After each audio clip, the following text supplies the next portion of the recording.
Democracy That Delivers is brought to you by the Center for International Private Enterprise. Now to your host. Welcome to the Democracy That Delivers podcast. This is John Morrell, the Asia Pacific Director at SITE. And today's episode is part of a special podcast series, Business and Politics in Today's Pacific Islands. Today we're having a conversation with an old friend of mine, Paul Barker from Papua New Guinea. And we're talking about Chinese spending and lending in the Pacific. What does it mean? Paul is the executive director of the Institute of National Affairs, or INA, the leading independent public policy think tank in PNG, and a very influential thought leader in the broader Pacific.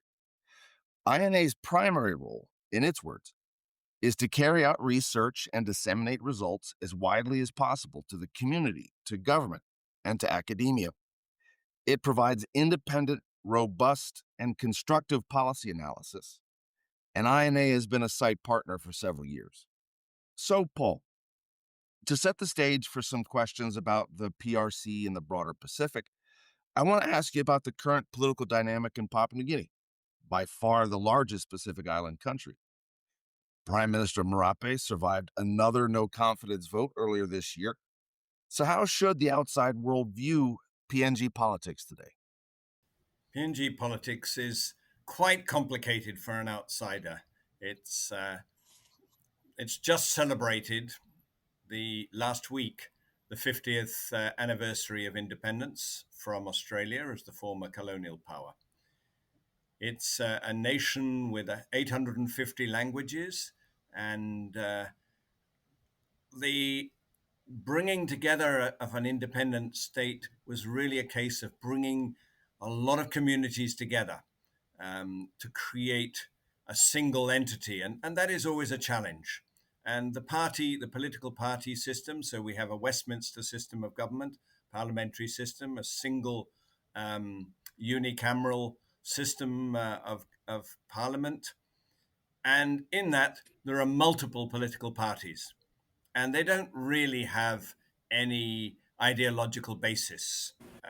Some of them did in the early days, but by and large, there's no left wing or right wing. There's a lot of opportunism in there, a certain amount, if you like, of regionalism that's consisting. And so the challenge of trying to form and to retain a government is extremely hard, and it involves a lot of mechanisms to try and bolster numbers, to induce players, and that does sometimes encourage, provide opportunities, if you like, for malpractice of some sort to try and stick a government together and hold it together. That sometimes gives opportunities for outside players to interfere in the process, to help induce, and that is a hazard. And we've seen that coming from influential players like logging industries that sometimes have money that is a little bit more loose, but it also sometimes gives opportunities for other outside interests, including other states, to try and interfere or influence political outcomes.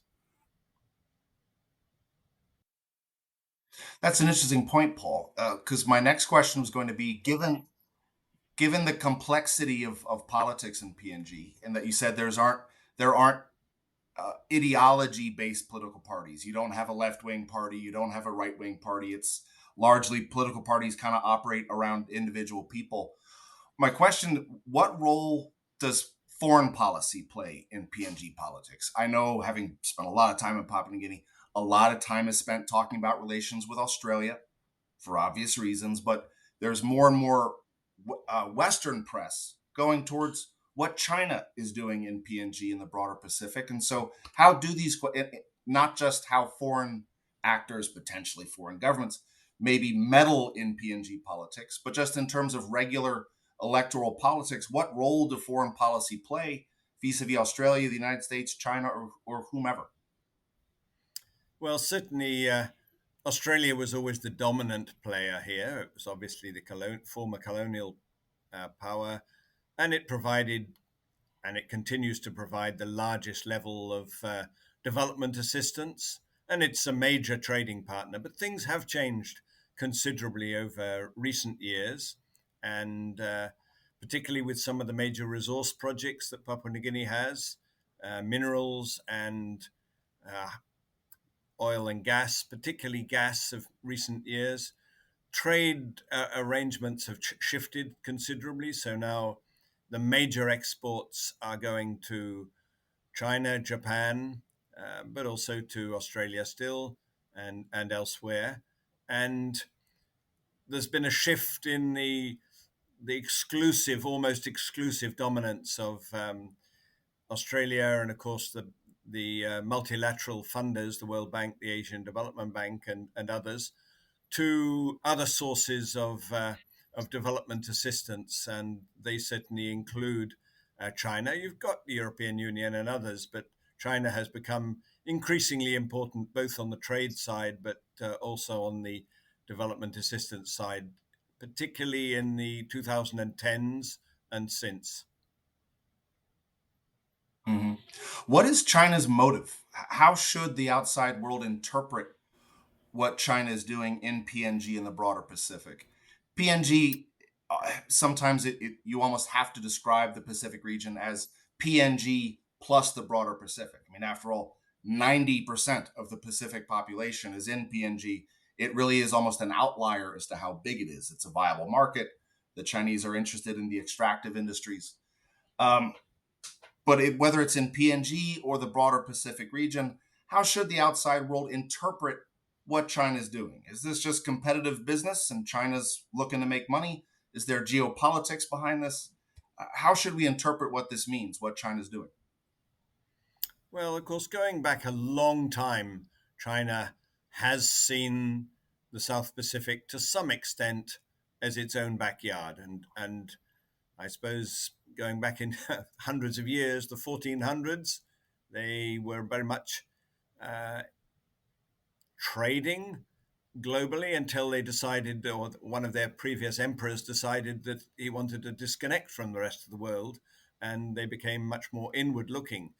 But there has been long-standing trade of some sort, and also uh, human movement. There's been a sort of diaspora, Chinese diaspora, moving down to Southeast Mm-hmm. Asia, but also right down in the 19th century into Australia and through Papua New Guinea. Papua New Guinea and the South Pacific, of course, are resource rich. It's, as an ocean area, it's got extensive marine resources, and of course, with its growing population, well, it's more stabilized, but China has a vast population, and certainly its demand for marine products is very considerable. Traditionally, the fishing fleets were from uh, the United States, from Taiwan, from South Korea. Um, but increasingly, the Chinese fishing fleet has extended operations far and wide into the Pacific. But other resources include mineral resources, as well as I mentioned, oil and gas. So, mineral resources include transitional energy resources like nickel and copper. But we also have extensive gas, some oil, but extensive gas in Papua New Guinea as well. And it's the Chinese certainly are resource hungry. For a long time, the relationship with the South Pacific and extending into Australia, of course, coal and iron ore has been shipped from Australia for decades into China, and Papua New Guinea has been exporting some of these minerals and gas into China as well. There hasn't, until more recently, been extensive actual investment by Chinese companies into the resource sector in Papua New Guinea, but that has grown with the investment in the Ramu nickel project in Madang province in PNG, which really commenced at the beginning of the 2010s. But they have extensive. They also have a 50% shareholding in the Porgera mine, and for the future prospective mines, they have major interests, particularly in the very large prospective Frida copper mine in West Sepik province. But also, as I say, some of the resources that are being exported, including gas, are certainly going to China and also elsewhere in East Asia. Can I ask how transparent are these deals with China? Because I imagine these mining operations. These aren't investments coming from the Treasury of China or the Foreign Ministry. These are purchases, acquisitions, spending decisions by Chinese state-owned enterprises. Money comes from Chinese state-owned banks. The work in Papua New Guinea is done by Chinese state-owned construction companies. That's the normal model. But in Papua New Guinea and the broader Pacific, how transparent are these deals with the Chinese?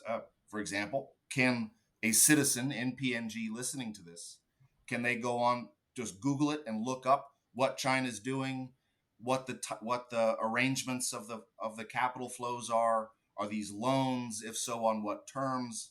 How accountable are these programs to the public in PNG?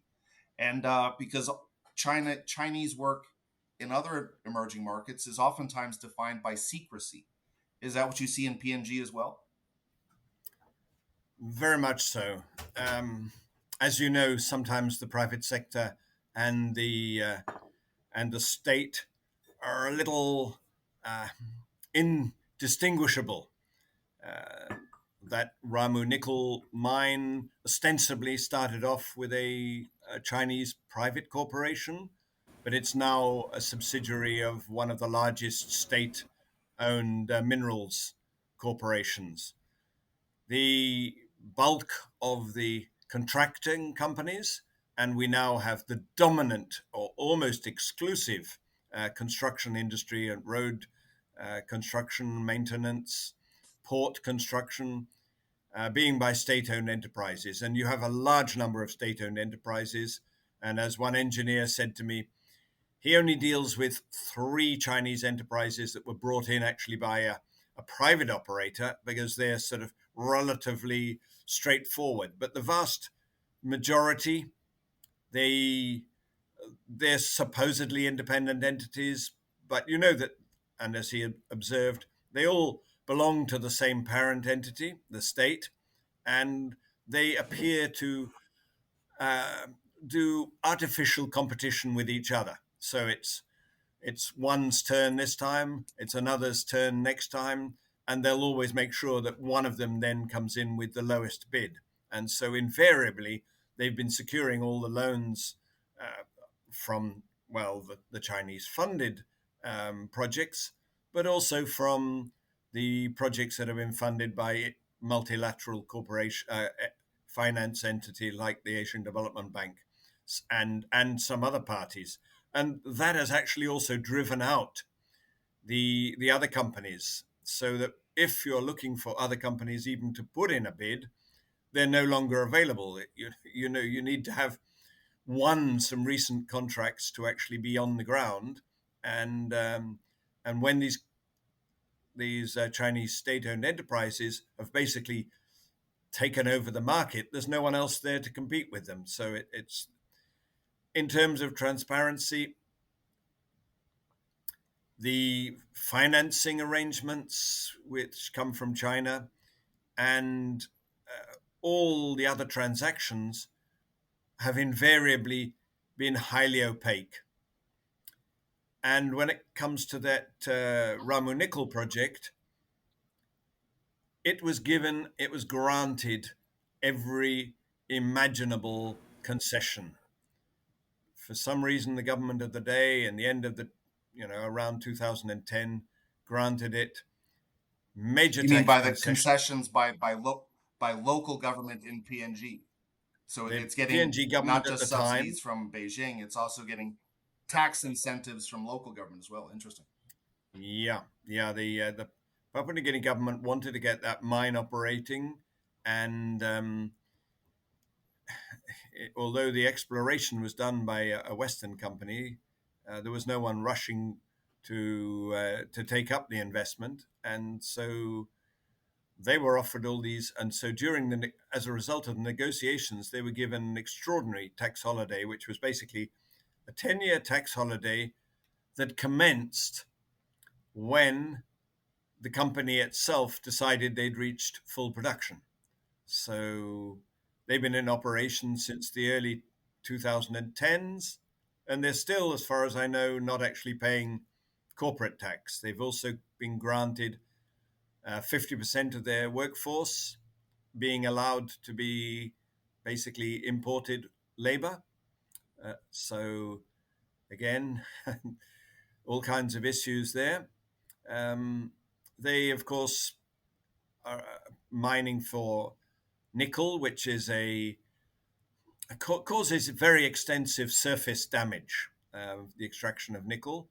And so there's extensive environmental damage. And some of their waste is ending up their waste is ending up in offshore. And there are big questions environmentally over that as well. So there's some local processing, and the major processing then occurs in China. But there are a lot of issues, and you'd have to say, what are the actual benefits from this mine? Yes, they participate in the local economy in the local town, and that gives a bit of a boost. But in terms of the potential for a resource project, very little in terms of tax revenue and other local benefits, including for the local workforce. On an apocryphal note, a friend of mine applied for a job there, and he was told, "We would like to employ you. We like your CV, but why would we employ you when we can source our labor force from China?" I have to also add that mine, because it was the first mine in the Pacific. I mean, they've got extensive mines, and they dominate the mining for nickel in the world, but particularly through their mining operations in Indonesia. But that mine in Papua New Guinea was very much as the first mining operation in the Pacific. Now they've also got mines in Solomon Islands. They've got some very, very substandard mining operations in the Solomon Islands for aluminium, as well as now for nickel as well.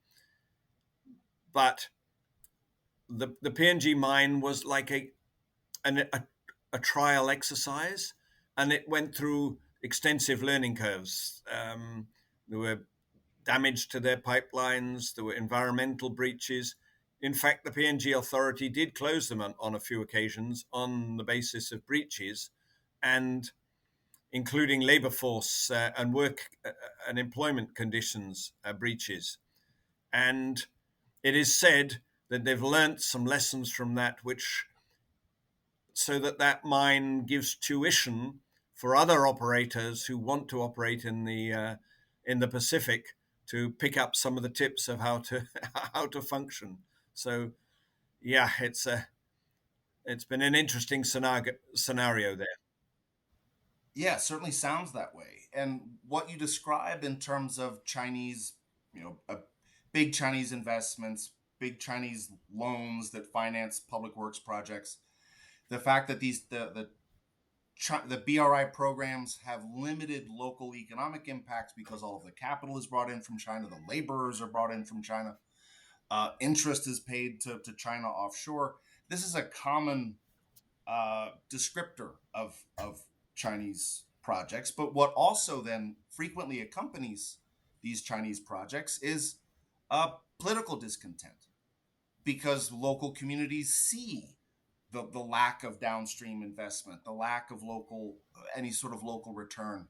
They see the environmental damage that's associated with these programs. And so the picture you paint of what China's doing, at least in PNG, are you beginning to see political blowback in terms of there's a political price to pay for being associated with these programs, or is the public still in the dark and they really don't even know that this is happening?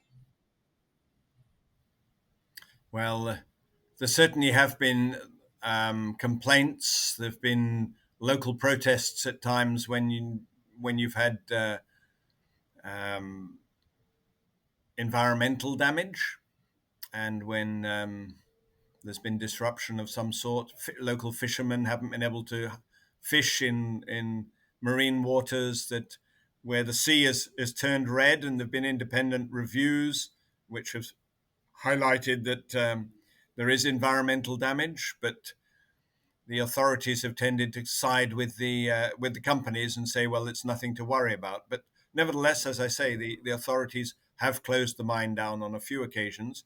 There is discontent.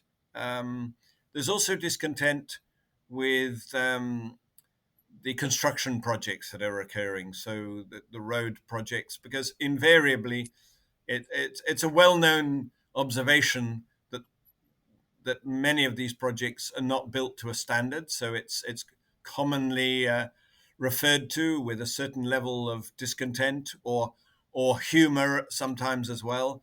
Just that the road projects are not built to a standard and then have to be reconstructed shortly afterwards. There's also discontent, and invariably there are local disputes that come between the workforce in some of the construction projects and the local workforce. Um, that's partly also perhaps because of just different lifestyles. The Chinese workers are usually working pretty hard and solid hours. Many of them want to get back to China as soon as possible. They don't really want to be working over here.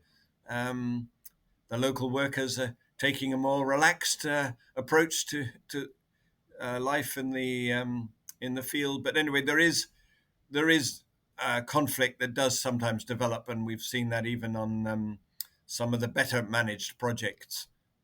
Tensions that exist between the workforce, plus a strong feeling by many that why are there so many overseas workers on those construction sites? Surely there should be the purpose of construction is partly to construct something, but it's partly to generate employment for Papua New Guineans in a country where there's a fairly substantial level of unemployment and the need for opportunities in these fields. So Yeah. tensions are created there. And that makes sense. And you mentioned, Paul, that in addition to the lack of the fact that local content requirements are either not enforced or they're simply ignored, laborers are brought in from overseas. You also mentioned that these Chinese commercial interests, these Chinese state-owned enterprises, are also now they've developed monopoly positions in road construction, port maintenance. They've kind of Yep. put any local competition out of business. It's interesting you say that because I know in the case of Kiribati, your neighbor in the Pacific to the north, certainly very few people in America realize that while Kiribati, its total land mass is pretty small, it takes 5 hours to fly from the easternmost island of the Kiribati to the westernmost island of Kiribati. Slightly more time than it takes to fly from DC to Los Angeles.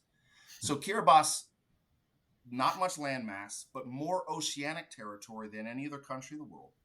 Kiribati produces none of its own fish because Chinese state-owned enterprises have monopoly position in Kiribati fisheries.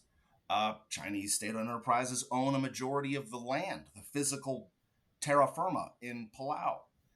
In PNG, or say they have Chinese SOEs have monopoly positions in construction and port maintenance. So my question is, how can that be walked back? Is there a role maybe for INA groups like INA or the local business groups to try to pull back some of the market positions that Chinese SOEs have accrued so that local firms can bid on public works projects? Local companies can begin producing fish.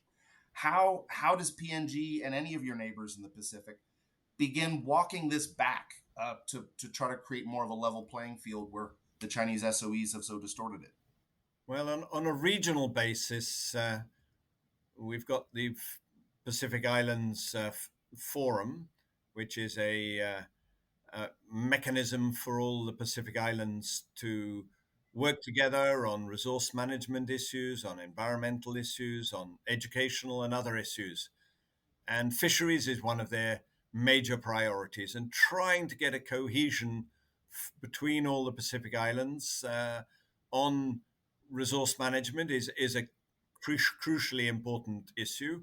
It's sometimes challenging, and sometimes the Pacific Islands do have issues, and the cohesion um, diminishes. But we've had some incidents around that in recent years. It's certainly true outside players, and particularly China, do sometimes try to drive a wedge in there so as to be able to access marine resources, but also to be able to create affiliations with particular countries which have become as effectively dependencies, um, so that the cohesion in resource management is weakened, but also cohesion in security and other aspects is also diminished. And we've seen that, as you say, with Kiribati, which partly broke from the fold. There's been good work that's been achieved in trying to re-engage the Pacific to try and get consistent policies, but we've seen it with some parts of Micronesia, other parts of Micronesia as well, which appeared to break from the fold. And a lot of work was then done to get the Pacific Island Forum together to be able to hold consistent positions. But in terms of locally, we also know both from some PNG experience, but also some other regional experience, as from Timor-Leste, that if you sit in your negotiations with the Chinese, they will have a standard format, um, project financing and agreement, basically financing and contracting agreement, and they like it to be under Chinese law, not under local law. And invariably, it's determined by the Chinese, and it includes then a large Chinese workforce, and invariably, as we've seen with all their finance projects, they like it to be pretty opaque, with you know clauses that prevent information sharing, confidentiality clauses. If you do pushback, however, we do know uh, you can get concessions on that, and you can get better deals. But it means that you have to be determined, and you have to say, no, we're not going to have a 50% or 100% Chinese workforce on this construction project. We are going to have local engineering companies participating in the design and in the oversight. Um, and we want various other sort of concessions and we need it to be determined under PNG law, or at least under some sort of mutual legal oversight arrangement. So it's it is possible. They're not going to volunteer that. So if you just get the de facto model, it'll be a model that's entirely on their terms. But if you do the pushback, and that requires a certain amount of research, you need to know, and you need a level of transparency to be able to push people in government to be willing and able to negotiate more firmly. So the more that one has in each of the Pacific Island countries in terms of open government, open contracting, open budgeting, and the entitlement of the parliament for a start, but then wider citizenry to be participating and have oversight, to have the audit agreements and subsequent implementation subject to the Auditor Generals of their countries, the Supreme Audit. These are all mechanisms that enhance the capacity to hold these agreements and the negotiators of these agreements more accountable.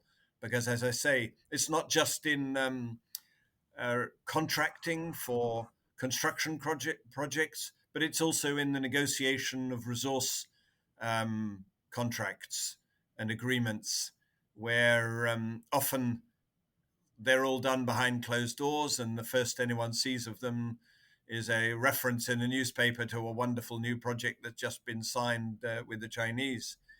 We do know that, and I've heard this from various leaders in government in PNG, there are, when the Chinese do roll out the red carpet in Beijing, leaders of countries are certainly enchanted by this. They often get a bit of a less formal treatment when they go to some of the other international capitals. But Beijing really knows how to roll out the red carpet and treat leaders from even very small countries in a very grand manner. And then when the documentation is pulled out, as I've heard observed of one prime minister here, yes, he will sign anything after that red carpet is rolled out. And then it's a case of some of his colleagues working very, very hard to then sideline those projects and put them on, examine them more closely and put them on the side. But it's a technique that they've learned. Some of the other countries around the world have started to learn that. If you want to, if you don't want China to have their way on everything, you actually have to make sure that you treat their leaders in a grander manner when they visit their national capitals. But also, it is critically important that we have options made available. As one ambassador from Europe observed to me recently, we're traveling through the Solomon Islands. She said, Solomon Islanders do not want to have the option of only dealing with Australia and China. They want to have other options. They want those options in the field of construction, resource development, resource extraction, resource utilization, but also in terms of education and other areas. And of course, that also relates to security issues, because we're seeing increasingly in the Pacific security agreements being signed up, police cooperation agreements signed up with China. And again, they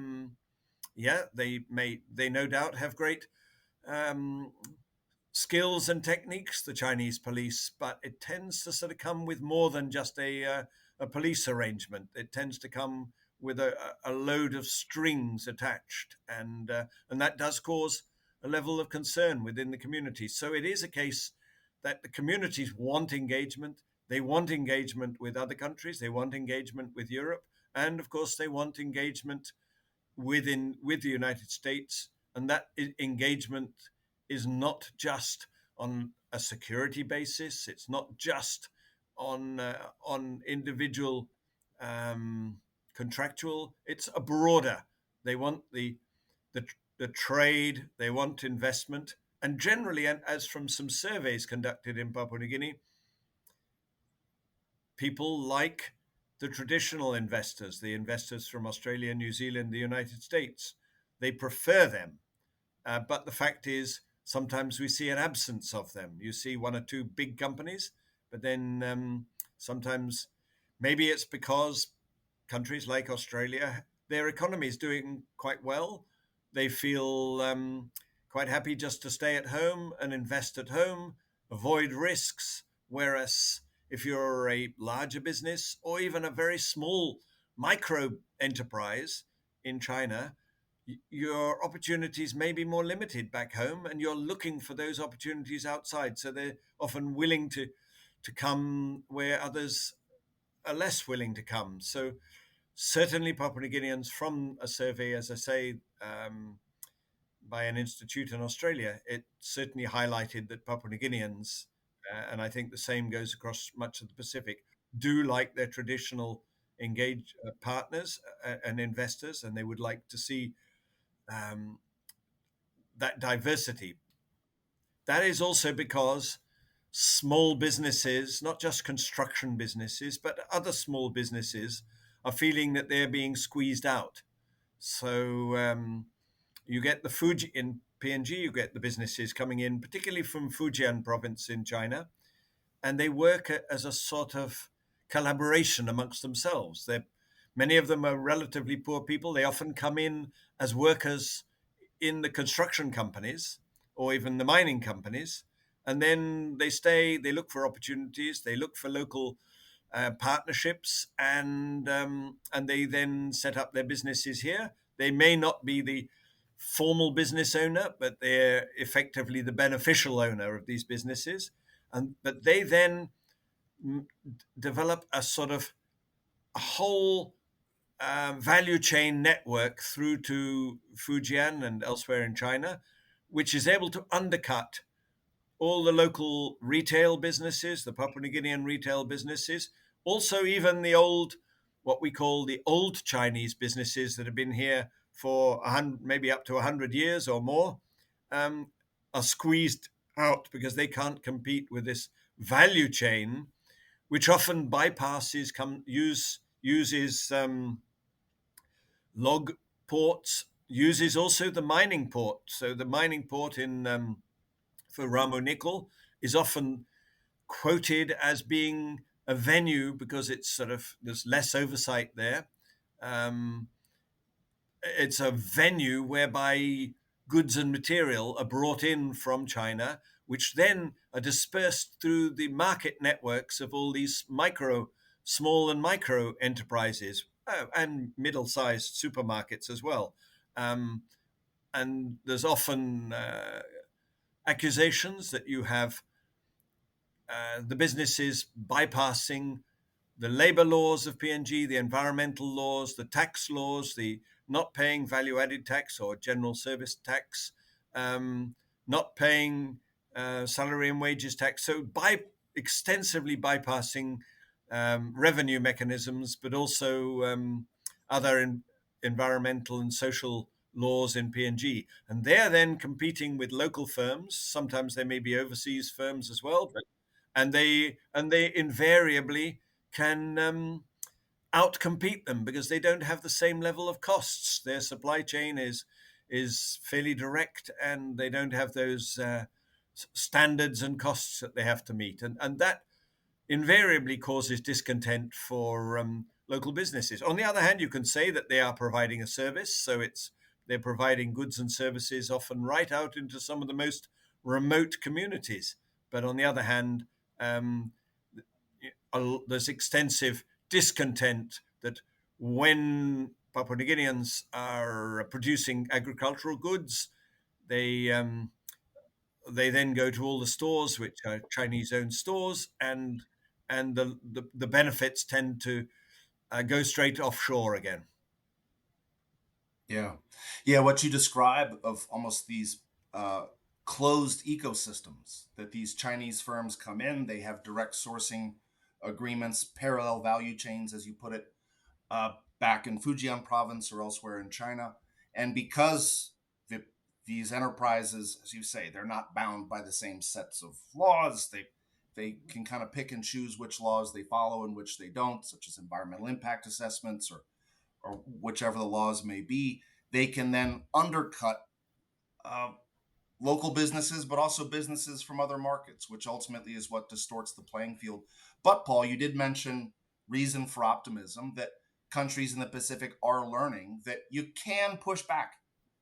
You have to do it diplomatically. You have to do it intelligently. But even the small markets of the Pacific can get concessions if they're willing to push back.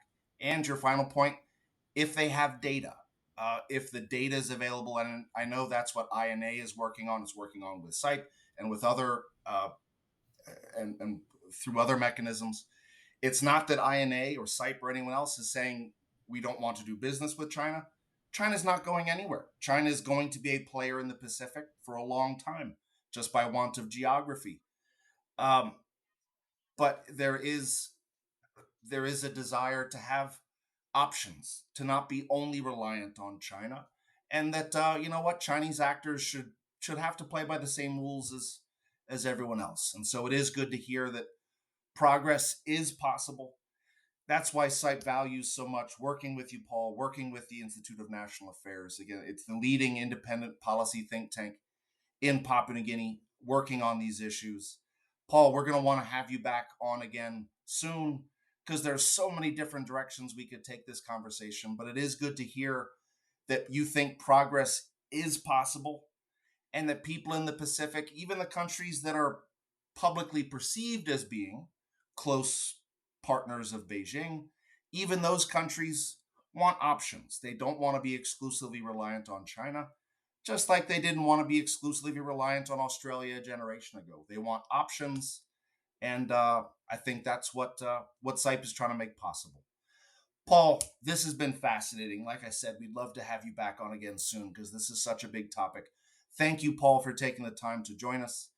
Everyone, I encourage to please look up the Institute of National Affairs. They do fascinating work with SIPE and with other partners. They are the leading independent policy think tank in PNG. They work to disseminate their results as widely as possible, to inform the community, to inform citizens. So I encourage everyone to check out their work. Paul Barker, thank you so much. We look forward to talking with you again soon. Thank you very much, John, and good to talk to you and partner you. Listen and subscribe to SIPE's Democracy That Delivers wherever you get your podcasts.